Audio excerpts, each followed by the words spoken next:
Welcome to the Deep Dive.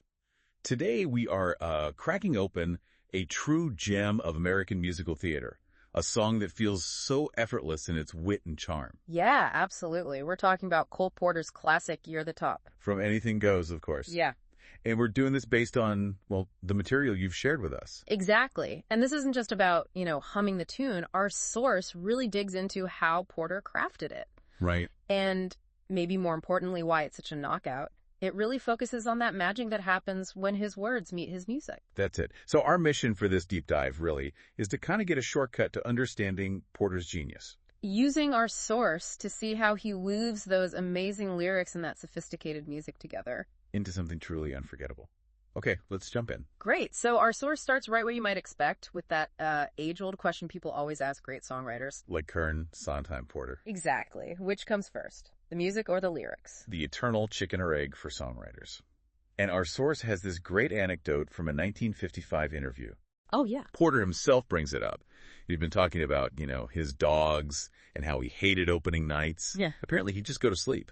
Uh-huh, really? Yeah, and his valet would give him a thumbs up or down the next morning. And how he could write anywhere, even bored at a dinner party. Wow. Then he just turns to the interviewer and asks, when are you going to ask me which comes first, the music or the lyrics? Like he knew it was coming. That's brilliant. And of course, there's no single answer, is there? Even among the greats. Right. Composers did it both ways. Our source mentions Richard Rodgers, for example. Mm-hmm. With Lorenz Hart, Rodgers usually needed the music first. But with Oscar Hammerstein, he'd set lyrics Hammerstein had already finished. Interesting. So what was Porter's usual answer then? Well, he had a kind of stock answer he gave pretty often. Okay. He'd say he started with an idea, then he'd fit it to a title. Then work on the melody, spotting where that title would go. Makes sense. Then you'd write the lyric. And here's the interesting part. Our source highlights, he said he wrote the end first. The end first. Why? He felt a song absolutely needed a strong finish to really land it. Ah, okay. And he compared writing lyrics to, like, a crossword puzzle. Yeah. Setting the meter, then finding rhymes, apparently making these long lists of words with the same ending so the rhymes felt natural, not forced. That's quite methodical. Though the material also mentions other descriptions of his process, sometimes words and music just came together almost at the same time, away from the piano. Or he'd get the opening and the finish sorted, then fill in the middle bit. Right, so multiple approaches. But here's the really crucial point from our source. Ultimately, how he started isn't really the key to the magic. Okay. What makes a song like You're the Top so great, so enduring, is what happens when the words and music combine. Okay, so they become this new thing together, like a partnership. Exactly, a dyad, as the source puts it. You can't really pull them apart and understand them fully on their own anymore. The words lose their purely literary meaning, and the music isn't just, well, music. Precisely. I mean, Porter's lyrics are spectacular just to read, right? The rhymes, the images. Oh, definitely. But our source argues really convincingly that what makes them unforgettable, what makes them stick, is how he sets them. The music brings them alive. And You're the Top is the perfect example. Okay, I'm ready. Let's dive into the song itself. Starting with the verse. At words poetic. Our source calls this a perfect introduction to his art, his rhythmic genius. It really is. And straight away, you get that classic Porter highbrow, lowbrow thing. At words poetic, it sounds quite formal. Then bam! I'm so pathetic. Totally colloquial, self-deprecating. That immediate contrast is just pure Porter wit. And then those rhymes. Best chest, rest, unexpressed. It's incredibly clever, almost show-offy. But he lands it with those casual contractions like getting him, so it feels smart but also really natural, not stuffy. Okay, so the lyrics are witty on their own, but you're saying the music is key. Absolutely crucial, according to our source. The material actually makes this point by imagining how bad it could sound. How so? If you just set those lines to a really simple plodding rhythm, say do-do-do-da, the wit just vanishes. It would sound completely flat. Boring, even. Right, because the rhythm, the timing, that's part of the humor, isn't it? How the words land. Totally. And Porter is a master of this. Our source points out, in his actual setting of At Words Poetic I'm, there's this little rhythmic surprise, a syncopation. It lands slightly off the main beat. Yeah, it gives it this little nudge, this slight off-kilter feel that grabs your attention. Okay. And then there's little push faster notes on that, driving towards Always Have Found It Best. The music builds this mini anticipation. And the piano underneath helps too. Yeah, our source notes the accompaniment gets busier there, more chords per measure, really pushing towards that word best. And then he holds that word best for longer than you might expect. Why is that? Well, the source suggests it gives your ear a moment to catch up, to process, always have found it best, and let that sort of musical comma register. Builds a little suspense. Best to do what? Exactly. And then the quicker notes on instead of launch you right into the answer. Wow, that's really detailed musical thinking serving the lyric. And it gets better. For the rhyme, getting 'em off my chest, our source highlights that Porter uses the exact same rhythm and the same basic melodic shape. As always, have found it best. Yes. It's like a musical rhyme echoing the verbal rhyme. It connects those two ideas musically. That's brilliant. You hear the connection. And the music even helps define the meaning of words. On rest in Thoughts Unexpressed, the vocal line literally rests. It's the longest held note in that phrase. Okay. And the harmony underneath does something interesting too. Our source points out there's a slightly dissonant note, a little clash, under rest. Like a bit of musical tension. Exactly. Yeah. Which then resolves, smooths out. That little bit of friction helps convey the unexpressed feeling, maybe the frustration. A simple plain chord wouldn't give you that nuance. So that slightly longer note on rest, with that little bit of harmonic tension, sets up the punchline unexpressed. Precisely. And this is where our source really hammers home that the music makes the lyric funny. Thoughts Unexpressed is witty, sure, it rhymes, it fits the theme, but imagine it set differently. Just plain, steady notes, not funny.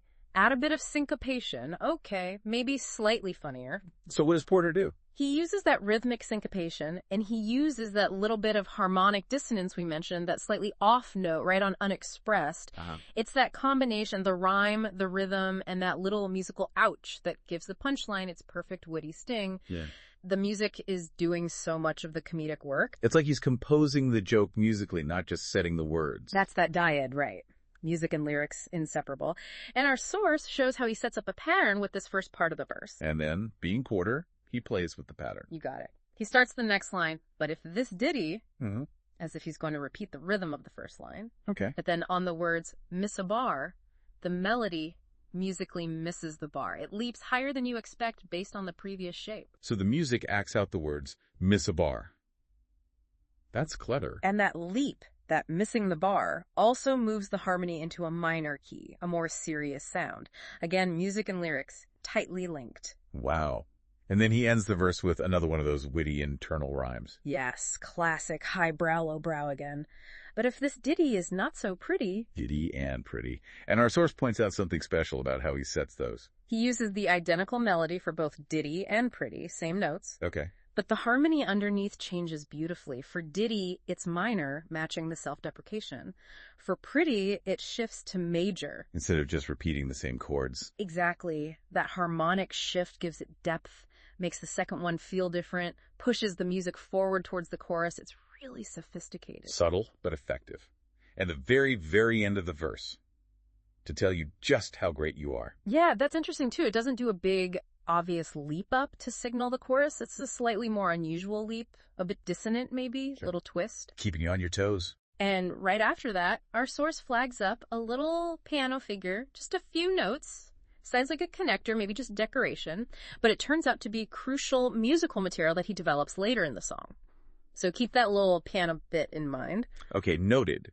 So that verse does an amazing job setting the stage, building the anticipation for the main event. The chorus, which our source reminds us has to land immediately in a theater song. And again, it's all about that fusion, especially Porter's incredible rhythm, right from You're the Top. That rhythm is the song, almost. So iconic. And our source really drives home why by showing how dull it could have been. Imagine just singing, You're the top, one note per word, steady beat. Lifeless. Reno Sweeney would sound pretty boring. Totally. Syncopating just the top, you're the TOP, is a bit better. It gives it a little lift. But Porter's actual version. He syncopates both parts, you're the top. That offbeat energy makes the whole phrase bounce. It feels exciting, uplifting. It feels, well, top. It gives it that punch, that swagger. But it's not only the vocal line. The piano accompaniment is just as vital for that feeling of, exuberance. How so? Our source contrasts Porter's actual piano part with simpler, more predictable options, like just leaping up an octave under the voice. That would be okay. Standard, maybe. But Porter does something different. His piano part lips higher than the octave, a whole step higher, to this really bright C. Ah, that really high piano note right at the start. Yes. It creates this feeling of thrill, of upward momentum before the singer even starts. That single, unexpected high note captures the whole mood of the song. It's inseparable from the lyrics. It's like the piano's already shouting it. It really is. And even the chord underneath your has a little extra zing to it, a slightly unexpected note that adds to the excitement. Okay, and then there's another little piano bit after the line. Yes. That little figure that follows you, the top, sounds like just a fill, right? Mm-hmm. But our source confirms it's derived from that little decoration at the end of the verse we talked about. No way. He brings it back. Yeah, reharmonized. He takes that little scrap of musical DNA and reuses it. It subtly ties the sections together. Very clever construction. Those little details really add up. And our source mentions Porter's mastery of pacing here, too. Yes, especially with these lists of compliments. After you're the top, there's like a measure and a half of just piano. A little break. Our source suggests that gives the listener a beat, time to absorb that first big statement, and get ready for the flood of comparisons coming next. A musical intake of breath. And the way he builds the list is musical, too. Those first three notes of "you're the top" become the first three notes of the next line, "you're the Colosseum." Building on the same musical idea. Right. But it's a popular song. Things have to move fast. So he doesn't just repeat the exact same music. He takes that core idea down a bit, changes the key slightly, even shifts into minor for the rhyme, "You're the Louvre Museum." Keeps it fresh. And our source points out he avoids a standard, predictable harmonic resolution there, keeps the energy moving forward. So the music evolves as the list goes on. And the pacing changes too.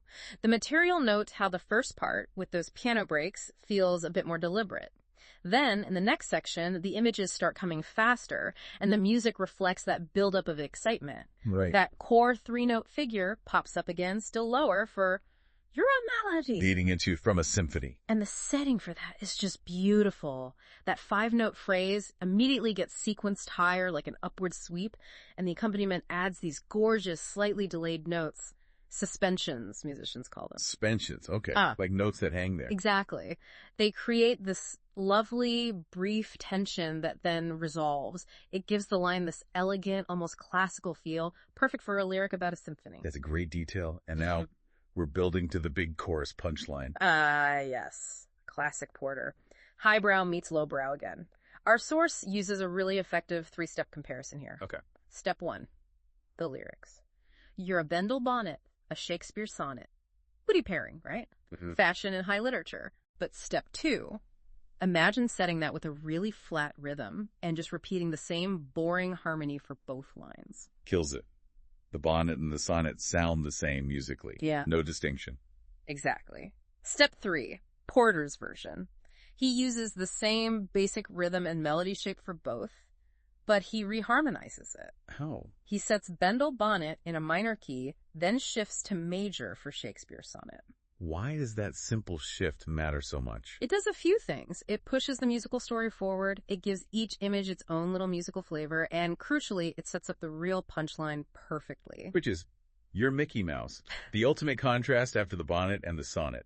Hilarious just reading it. But our source argues really strongly that the punch of that punchline, the reason it lands so effectively, is almost entirely down to the music. Okay, convince me. Imagine it's sung flatly.